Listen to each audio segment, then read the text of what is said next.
Cette recette est la meilleure façon de préparer les aubergines. Pour commencer, prenez une grosse aubergine et coupez-la en tranches. Cette recette est tellement délicieuse, vous allez adorer. Après l'avoir coupée, on vient couper en petites lanières. Coupez-les jusqu'au bout, d'accord les amis? Voici le résultat. Qu'en pensez-vous? Ensuite, prenez 1 litre d'eau. Ajoutez une cuillère à soupe de sel et remuez jusqu'à ce que le sel soit bien dissous. Ajoutez ensuite les morceaux d'aubergine. Laissez tremper pendant 20 bonnes minutes. Il faut bien les laisser reposer, bien immergés dans l'eau, d'accord?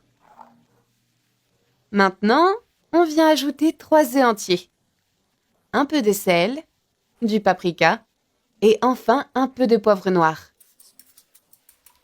Mélangez bien tout ça les amis. Une fois que cette étape est terminée, alors c'est presque prêt. Maintenant, on ajoute 100 g de farine de blé. On mélange jusqu'à obtenir une belle pâte. Et ensuite, mettez de côté. Maintenant les amis, retirez l'excès d'eau des aubergines.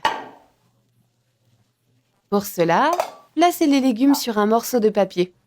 Rien de plus simple, non? Une fois que c'est fait, alors la recette est presque prête. Placez alors les aubergines dans un bol. Et ensuite, on ajoute la sauce par-dessus.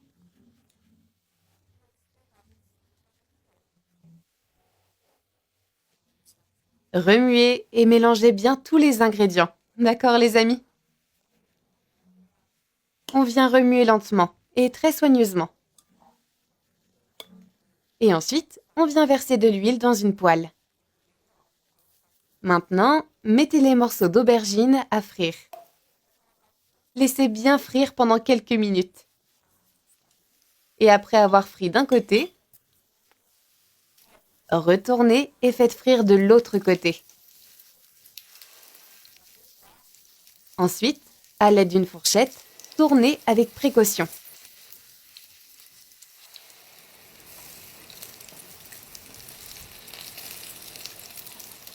Une fois que ma friture est terminée, on vient éteindre le feu et on sert. On retire bien l'excès d'huile. Et voilà le résultat. Une aubergine délicieuse et super croustillante. Maintenant, préparez la sauce. Ajoutez donc 2 cuillères à soupe de yaourt nature, puis 2 cuillères à soupe de mayonnaise. Ajoutez aussi un peu de sel, un peu de piment de Calabre et pour finir, du persil. On vient bien remuer jusqu'à ce que tous les ingrédients soient bien mélangés. Et une fois que c'est terminé, notre recette est prête. Qu'en pensez-vous? On y goûte? Bon appétit!